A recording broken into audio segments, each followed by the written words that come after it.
Hello, everyone. Welcome. Joanna is now with us. And Joanna, thank you for taking the time and spending it with us today. I will turn it right over to you. You have about 15, 17 minutes or so.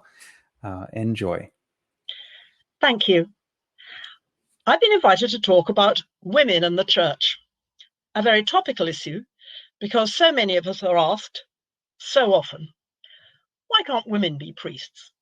Doesn't the church downgrade women? And so on. But actually, even apart from that, it is a subject worth discussing. The incarnation didn't happen silently. In the beginning was the Word, and the Word was made flesh and dwelt amongst us. And it didn't happen silently. It was a word given and received. The angel of the Lord came to Mary, and she responded. There is a liturgical dialogue going on. And the word was made flesh and came to dwell among us under the beating heart of the young woman who responded to that dialogue. The word became flesh through a woman. This is extremely important, and the church has always understood that. But it seems to me quite likely that we're going to understand it in a new and more significant way, precisely because of the blurring of the distinction between the two sexes and the biological nonsense that is told these days about people being able to transfer from one to the other simply because they feel they are a member of the opposite sex and so on. It seems to me that we are actually on the brink of something profound, an authentic development of doctrine about the importance of male and female, something that has been working its way in the church for a long while, and of course was warmly encouraged by St. John Paul's theology of the body. Our bodies are very important. They're not just an outer casing for the soul, with only the soul being important. No, we are body and soul, and the Word became flesh and dwelt amongst us. And Mary's yes is central to that. Sexual communion is sacred because in marriage, the word of our vows becomes flesh and a new life comes into the world through marriage, through the marriage vows, and then the consummation of that. It's all profound stuff, and we should speak of it with great reverence. When we look at men and women and we understand they're different and so on, the temptation today is because of the general mood on the subject and not really because of the actual facts, historical and present. But because of the general mood, there's always this understanding that women are the victims, that we are the second sex, that we are, and always have been, treated as being of less importance. Is that really the case? Well, it's interesting. If you are a young man, you are 3/4 more likely to be murdered in London. That is to say, 75% of the murders in London are men. 25% are women. You are much, much more likely to die young as a man. You are much, much more likely to end up in prison as a man. In the ordinary way, men in any case don't live as long as women. But today, young men, especially in my city, in London, are much more likely to be murdered than their equivalents, females. And some people say, well, that's all because of gangs, you see, and drugs. It's true. A lot of young black men both suffer, they are murdered, or are involved in stabbing. Yes. So what are we meant to say? So that's all right then? No. There is something here about boys and about men. In actual fact, there are a lot of other problems for boys at the moment in our society, and it's just worth taking a quick look at that. Boys learn to speak after girls. Girls speak more throughout their childhood years, and we all know that. Women talk more anyway throughout their lives. We're more vocal. Boys are much more likely to be found in remedial reading classes.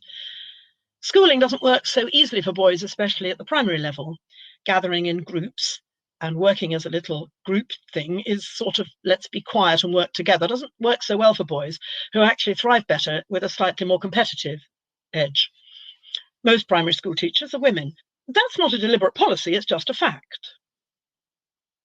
And there is a sense in which some of these school materials are very much more girl-centred. And these days, if there is an adventure story with somebody running around in dungarees and so on, it's most likely to be a girl. But even before that, all the stories tended not to be very powerful adventure stories at the school story level, but to be slightly more domesticated. Not quite the cat sat on the mat, but elements of that. So are women the second sex? Who are the disadvantaged? Well, it's interesting. My grandmother was a suffragette, and I honour her, and I'm very glad that we not only got the vote, but as a young adult woman, I had a women prime minister in my country and a woman monarch, and there was something splendid about that, if I think about it, and I did think about it, and was grateful for women who'd enabled women to be active in politics and took for granted the role of women in public life. When I got elected to our local borough council, the news was that I was very young at the time, the youngest in Britain, but it wasn't so interesting that I was a girl. There were lots of women, and there still are, serving in local authorities. I'm really glad about that. What about other forms of service? It is worth thinking. If the battlefields of the Western Front, that are now those gigantic Commonwealth war cemeteries, if there were rows and rows and rows of teenage girls, I think we'd be appalled. But it's boys. Average age 19, 20 to 25, quite old if you're 28 or 29. Thousands and thousands and thousands and thousands and thousands of them. Who is the disadvantaged sex here? It is true that women were limited in some of the things they could do in public and professional life. And that's particularly significant in our culture as it's developed since the Industrial Revolution. Has it always been the case? Well, in the church, no. We hear about the great martyrs of the early days, and we honour their names: Agnes, Cecilia, Agatha, Lucy. There is an understanding that right from the start of Christianity, and building on its Jewish antecedents and the way God worked with the people of Israel, first there was a covenantal relationship, marriage relationships, absolutely central. God and Israel, Christ and his church, bridegroom and bride. And then both sexes are important in God's plan. There are actually, it's very important to think about this, more churches dedicated to women than there are to men. Well, of course, that's partly because so many are dedicated to the Blessed Virgin Mary, Our Lady. But it's still very significant. And what about the great saints? I'm thinking here of powerful saints active in public life, but as well, there were martyrs and mystics. But think of people like Elizabeth of Hungary. Anyone know the name of her husband? Ludwig, as it happens, and poor fellow was killed in the Crusades. But the point I'm getting at is that she's the one we mentioned. Mystics, Teresa of Avila, Catherine of Siena, Bernadette Soubirous, children of Fatima. One of the children of Fatima was a boy, two were girls. There's something interesting about the idea of saints. It's quite interesting trying it out. If you ask somebody, name a saint, a Catholic saint, they're very likely to come up with a woman's name, and actually slightly less likely to come up, the way things are, with one of the apostles like St. Peter, or even a great saint like one I love as a Londoner, Thomas More. Does the church treat women as inferior? Well, honestly, I think you would have to say no. And how are Catholic girls encouraged to think of themselves as inferior? No. But we do understand in a quite profound way that there is a male-female pattern, a bridal, bridegroom and bride understanding, a spousal understanding, what John Paul, the great John Paul, called the nuptial meaning of the Eucharist. Every Mass, the Word is once again made flesh. And once again, there is that dialogue. And the Church's yes is Mary's yes. And without that yes, the incarnation couldn't have happened. And in a very profound sense, the Mass can't happen. The Church is a woman. We know this, bride of Christ. And think about it, we speak of Holy Mother Church. And there was indeed a consummation. Christ said, "It is accomplished" on the cross. And you and I are children of that union, Mother Church. And she does act as a mother. She dictates, if you like, the family timetable, the feasts and the fasts, the way we mark the seasons. She imposes the Church's discipline about what we are to do and why we must obey this or that understanding of the faith. Quite profound stuff and quite authoritative. Mother Church is powerful. Now, has all this always worked in the life of the Church? Well, obviously not. You get misogynists in the Church. You've got people being rude about women and women being rude about men. We are a very broken, fallen Church. One of the great things our great John Paul did was to apologize for things that the Church had got wrong, not in her doctrine, but in her methods. There's no doubt about that. I think the Church was a bit slow to recognize the reality of women in the industrial and post-industrial age. There was a failure to understand that as things had moved on from the Middle Ages, there was a need to understand the role of women in the modern era. Slight loss, I think, in the middle of the 20th century. The magnificent, in many ways, encyclical Casti Connubii on marriage is very sound. Marriage is a union for life. It's all marvelous stuff. But there is a failure, I think, to acknowledge the terrible plight of women who would never have children, would never be mothers. It goes on a lot about motherhood. What about women who weren't mothers and would have given anything to be, but would never be because the men they wanted to marry, the men to whom they were perhaps betrothed, had been slaughtered in the Great War, and they couldn't get very good jobs. A lot of professions were closed, and they had to work hard to look after elderly parents on the rather measly income of a woman's job. And the Church wasn't really there for them. You read it and you think, how annoying. Opportunity missed. And then compare that with the development that came with John Paul, mulieris dignitatem, understanding the role of women, yes, as wives, as mothers, but also in the workplace, in the office, in the service of the community, and in what they can teach each other, and yes, men, of course, too, about the spiritual life, the particular, perhaps, woman's contribution. I think there's a very important sense in which we have failed to understand the significance of male and female. And I think we should be encouraged to think very slightly, radically. Understand that the Church has a proud heritage. The Reformation in England actually meant a diminution of women's roles, the loss of Our Lady and the saints in all the imagery and so on, the loss of the convents. There was a slight sense of loss there. We have quite a lot we can be proud of, and we have more things to learn. And we can be legitimately proud of the fact that Catholic girls, well-educated, Catholic schools are almost embarrassingly popular in our country. It's quite funny, really. You get parents lying and cheating to get their children into schools. Oh, yes, Father, we come to the 9 o'clock Mass. We don't have a 9 o'clock Mass, Mrs. So-and-so, but I understand you want to get your daughter into our nice school. We're doing well. In lots of ways, we're doing well. We can walk tall and say that we, in a muddled and confused time, particularly in the West, have something to say by and about women. I'm grateful for the nuns at my school who taught us extremely well how to speak in public, how to take our place confidently in public life. I think there is a sense, too, in which some Christians who are not Catholic almost envy the Church. Florence Nightingale, one of our greatest national heroines, who went with other women out to the Crimean War to serve our poor wounded soldiers, wanted more than the Anglican Church could offer her and wrote rather movingly about it. So let's look at modern saints. Think about Mother Teresa of Calcutta. Think about Edith Stein.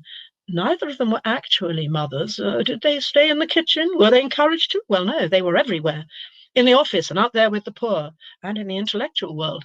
If you haven't read Edith Stein, get going. Brilliant philosopher, really good stuff. Now, it's very important that we grasp the possibilities for the future, both the immediate future. Come on, girls. There's a debate that only you and I can really initiate and lead. Come on. And in the longer term, because to be part of a development of doctrine is really rather thrilling. That nuptial mystery of the Eucharist, especially in that dialogue in the Mass, it is not a silent thing. We respond at the Mass. This is the Church as mother. There is a male-female, male priest, female if you like, understanding of the church. And then we need to understand about priesthood. It's a service job. It's not a bossing thing. And priests who think it is are getting it wrong. Women can help priests, laughing at them sometimes, laughing with them often helping as even theological advisors. Oh, yes. One of the lecturers at our local seminary is a very fine, good friend of mine and a very fine theologian, and she's teaching, among other stuff, bioethics. There is a really, really important role for women. And motherhood, too, is an authority role, laying down the law, telling children what they may and may not do, both at the trivial level, please wipe your feet before getting into the kitchen, putting mud on the floor, and more profoundly, listening, talking. Am I the only person who learnt a lot of theology, in a way, from my mother? Over the washing up, answering when I ask quite difficult questions. What happens when you die? Where did Grandpa go? And all that. And introducing me, actually, it was my mother who introduced me to the works of John Henry Newman, Chesterton, Belloc, all that sort of thing. Although it was also my father who, in a wonderful, protective, hearty way, was, yes, in a way, the St. Joseph of our family. And of course I adored him. Not fashionable to say that, is it? But I did, and I honour his memory. So, male and female, what are we to say to people who are wounded, who were not brought up with a mother and a father, who can't joke and talk about them in that way because there's a wound there? How are we to help people to negotiate their way through the jungle of confused sexuality in the West? I think there is a way forward. The church offers it. Start reading with me. Start enjoying this. Let's get working, especially girls. Let's get working. Let's ponder, male and female, the nuptial meaning of the Eucharist. Let's do this in a vacuum. Let's use John Paul's superb material. A lot of rich stuff by Ratzinger, Benedict XVI. Read about him and women and the covenant. Find out about women saints, especially modern ones. Yes, Stein. Yes, Mother Teresa. And let us have confidence. There's so much we need to offer to a wounded world. Hope that's been useful. Final thought. In a minute, when I finish, I'm probably going to hear my husband knock on the door behind me. He has been following the royal funeral, and he said he would knock on the door if the national anthem was played. I have never in my life, and I don't intend now, to remain seated when I hear that music. So if you hear a knock, I'll be standing up, and may God save the Queen.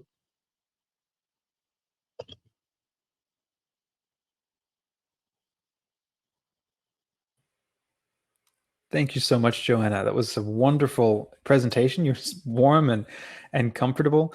And again, thank you for taking time. It is a difficult day in the UK. Thank you for everyone who has joined this event. If you have any questions, please go ahead, drop them in the comments for Joanna. Otherwise, you can head over to the speed meetings in the networking tab and take about 3 minutes to connect with people, other fellow attendees. So again, if you have any questions, please drop them in the comments. Otherwise, we will have a panel later today, and you are welcome to ask questions then. Again, thank you, Joanna. It was a wonderful presentation. I'd never considered that. I need to go back and rewatch this. There's a lot of insights here. Alrighty, we do have one question from Maria Ruprecht. Pardon the mispronunciation. She says, "Do you have a personal moment in the church when you felt particularly appreciated?" Do I answer this now? Yes, go right ahead. One particular moment. Yes, I think I do. And I think it was hearing John Paul speak. I had not really felt particularly appreciated as a woman before then. And he said, thank you to women, thank you to mothers, etc. I suppose there was that. And I must also say, in my own personal life, the chivalry of men, I'm thinking particularly of my father, when he spoke to me, every girl has this lovely experience, standing with him as he led me in to the church, hideous modern church, filled, however, with family and friends. And he said kind things about how he and Mummy had been proud of me as a daughter. I think there's a Christian chivalry among good Christian men that makes you feel appreciated. So Beautiful. that was a special moment. Beautiful. Catherine Wilcox asked, are the sessions recorded? Yes, they are. They will be, and they'll be made available online within a couple of weeks once we've had time to trim them and edit them and then publish them online. Last question here. Albert and Alan asked a similar one. How do you answer older women who want female priests? I think we do have to invite them to engage in a serious theological understanding. Priesthood is not a job, it's a calling. When Christ called the 12, he certainly didn't call them because of their great personal merits. One betrayed him, one doubted him, and all that. So where is this male-female thing? And please, it wasn't the culture of his time. All the pagan religions had priestesses. We should encourage a serious theological dialogue in which, if you ask a question, you must listen to the answer. One of the things that I find irritating, especially with older ladies, I must be honest, is they tend to answer the question as well as ask it. So we should say, it's a good question. Please listen while I answer it. And then start with the 12 and then say, no, it wasn't the standard thing. Standard thing was to have priestesses. All the pagan religions had them. And then explore who were the apostles. They, apart from Judas, all ended up superbly as heroes and martyrs. Yes, but it's interesting they were men. And did he make a mistake? No, God doesn't do mistakes. He walked on water. He turned water into wine. He doesn't do mistakes. He's Almighty God. He made all things. So we really have to engage in a dialogue. But we also need to explain that this isn't a quick fix thing. For 2,000 years, the church has understood herself as being Christ's bride. She knows she's not the bridegroom. She really, really isn't going to change. And we have a duty to ourselves to explore that at length. I'd try and say that. Would that help? I think that's a great answer. Thank you, Joanna. All right. Thank you again to everyone who's joined us. We will go ahead and you can press the leave option on the top right and head into networking or enjoy the rest of your day. And we look forward to seeing you throughout the conference. God bless you all.